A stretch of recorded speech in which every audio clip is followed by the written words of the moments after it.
నమస్కారం. బీఆర్కే భక్తి ప్రేక్షకులందరికీ స్వాగతం. నేను మానస. ఈరోజు మనతో పాటు ఉన్నారు ప్రముఖ ఆధ్యాత్మికవేత్త, జ్యోతిష పండితులు, భారతీ శంకరపీఠం వ్యవస్థాపకులు బ్రహ్మశ్రీ తిరుపతి మూర్తి అవధాని గారు ఉన్నారు. గురుగారిని అడిగి మరికొన్ని విషయాలు తెలుసుకుందాం. నమస్కారం గురుగారు. ఓం శ్రీ మహాగణాధిపతయే నమః. గురుగారు, ప్రీవియస్ వీడియోలో చూసుకుంటే కామాఖ్య అమ్మవారు అని అన్నారు కదా. ఈ నెల 28న మీరు వెళ్తాను అని కూడా అన్నారు. అక్కడ ఎక్కువ బలి పూజలు చేస్తూ ఉంటారు అని చెప్పారు కదా. మీరు కూడా దానికోసమే వెళ్తున్నారా? అసలు కామాఖ్య అమ్మవారి రూపం ఎలా ఉంటుంది? తప్పకుండా అమ్మ,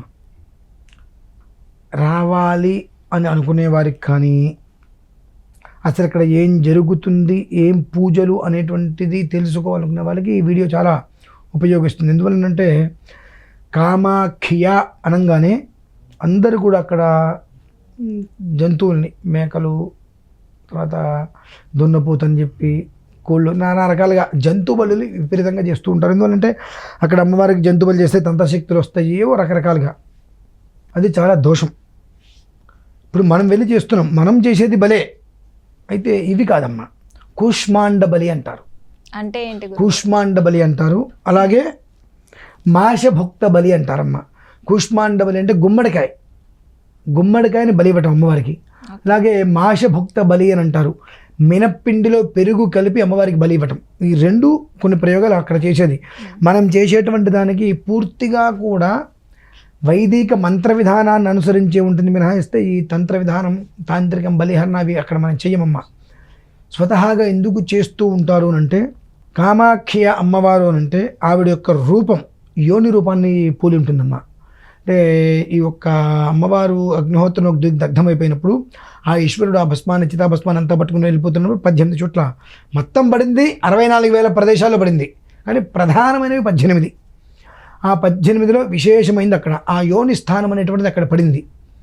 అది విపరీతమైన ఆకర్షణ శక్తి ఇస్తుంది. అక్కడ మనం ఏ రకమైన ఆరాధన చేస్తే అటువంటి ఆకర్షణ ఇస్తుంది. దాన్ని ఏం చేస్తున్నారంటే అందరూ కూడా తాంత్రికానికి పెద్దపీట వేసి, అది తంత్రశక్తికి మూలం అని అక్కడ అనేక రకాల జంతు బలులు ఇస్తూ ఏవో రకరకాల పిచ్చ ప్రయత్నాలన్నీ కూడా చేస్తూ ఉంటారు. నేనేమంటా, ఆవిడ దేవత దయ్యమా నా డౌటు. దేవత అమ్మవారు అయితే రక్తం అడగదుగా, అడుగుతుందా? అడగదు. పిశాచో, దయ్యమో, రాక్షసో అయితే రక్తం అడుగుతుంది. అక్కడ ఉన్నటువంటిది దేవత అనేటువంటిది నా ఆలోచన, నా నిర్ణయం, నా అభిమతం కాదు. రకరకాలుగా ఊహించుకుంటూ అమ్మవారే కానీ మేము రక్తం ఇస్తాము, దాన బలులు ఇస్తామని రకరకాలుగా అనుకుంటారు. అది ఎవరి ఇష్టం వాళ్ళది. వాళ్ళ గురించి నేను తప్పట్ను. వాళ్ళ ఆచారం, వాళ్ళ ఇష్టం వాళ్ళది. దాన్ని నేను మాట్లాడను, కాదు అని తప్పట్ను. కానీ ఇక్కడ జంతుబలి అనేటువంటిది ఎక్కడైనా జంతుబలి అనేటువంటిది నిషిద్ధం, పనికిరాదు. అమ్మ అంటున్నప్పుడు ఆవిడ రక్తం అడగదుగా, కడుపు నుండి అన్నం అడుగుతుంది.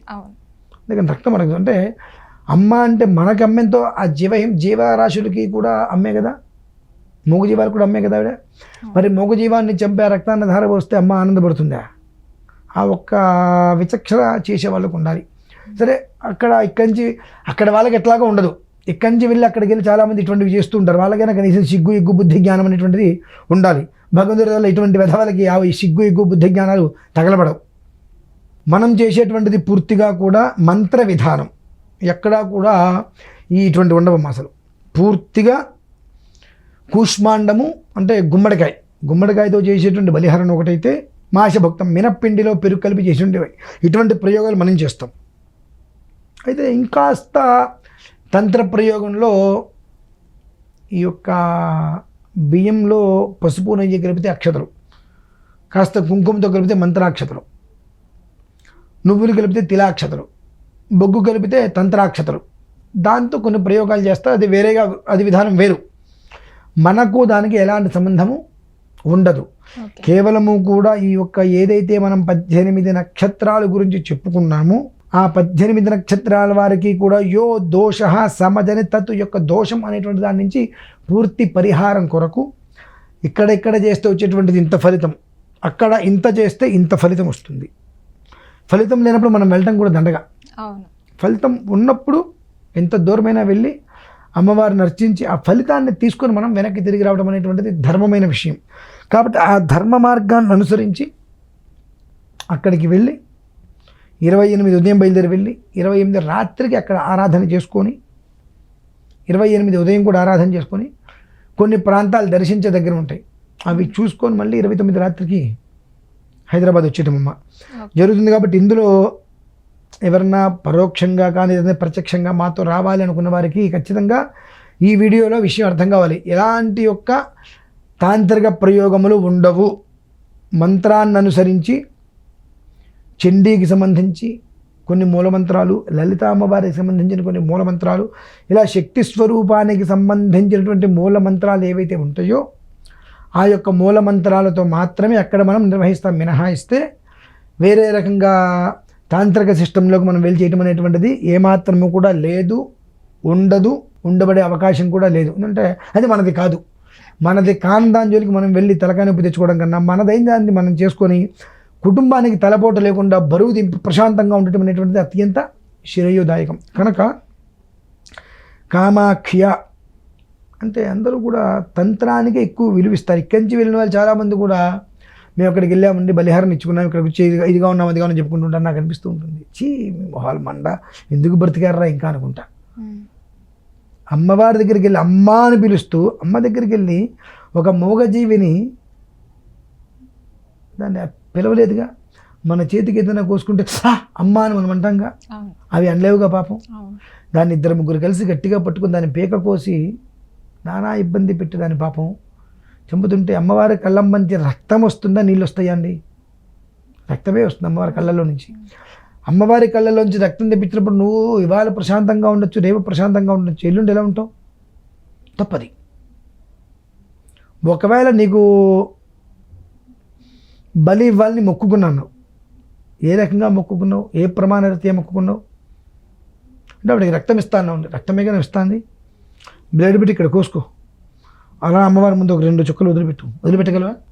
ఏ నీ రక్తమా, నీ వరకు వచ్చేటికి నీకు నొప్పా అంటే అవి మోగజీవాలు కాబట్టి అవి కదలలేవు కాబట్టి వాటిని హింసకి గురి చేసి నానా హింస పెట్టి వాటిని చంపేస్తావా? అది నీకు ఆనందమా? అదే నీ చేతికి కాస్త బ్లేడ్ పెట్టి ఇక్కడ కోసుకొని ఇవ్వయ్యా అంటే అది నీకు నొప్పా? తప్పు కదమ్మా. ధర్మం అనేటువంటిది ఎప్పుడు ఎక్కడ అందరికీ ఒకే రకంగా ఉంటుందమ్మా, మారదు. కాబట్టి జీవహింస అనేటువంటిది ఎప్పుడూ తగదు. మనం చేసేటువంటి దాంట్లో అసలు ఆ ఒక్క ధోరణియే ఎక్కడ ఉండదు. పూర్తిగా కూడా వైదిక విధానాన్ని అనుసరించి మంత్రప్రయోగాన్నే చేస్తున్నాం. కొన్ని రోజులలో కొన్ని ప్రదేశాలకి వెళ్ళాలి. అన్ని రోజుల్లో అన్ని చోట్లకి వెళ్దామంటే అవదం అది. ఇప్పుడు మనం వెళ్తాం కదా, మరలా ఇటువంటిది రావాలంటే ఎప్పటికి వస్తుందో అది యోగ దినం, భోగ దినం, పోగ దినం 3. అంటే దాన్ని అనుసరించడం వల్ల యోగము భోగము 2 వస్తాయి. అనుసరించలేకపోతే అందులో ఈదుతూ కూర్చోడమే. ఈదుతూ ఎప్పటికైనా ఏదో ఒక ఒడ్డుకు చేరకపోతామా అని చెప్పి ఆ ఎత్తు కూర్చుంటాం. అక్కడే మనకి ఈత రాదు, అక్కడే ఎత్తు కూర్చున్నాం అంటే థ్రెడ్మిల్ మీద మీరు ఎంత పరిగెత్తినా అక్కడే ఉంటారుగా. అలాంటి జీవితం మనకు వద్దు అనుకుంటే కష్టమైన నష్టమైన ఎట్టి పరిస్థితులలో 28వ తారీఖు మాతో రావటమా, అంతకన్నా ముందు బయలుదేరి మీరు అక్కడికి రావటమా, లేదంటే పరోక్షంగా అయినా సరే చేయించుకునే ప్రయత్నం చేసుకోవటమా చేసుకొని ఆ ఒక్క పరిహారాన్ని కనుక పూర్తి చేసుకోగలిగితే సర్వేషాం విజయోస్తు దిగ్విజయోస్తు. అదమ్మా. ఓకే గురుగారు, చాలా చక్కగా వివరించారు. ధన్యవాదాలు. పరమేశ్వరార్పణం.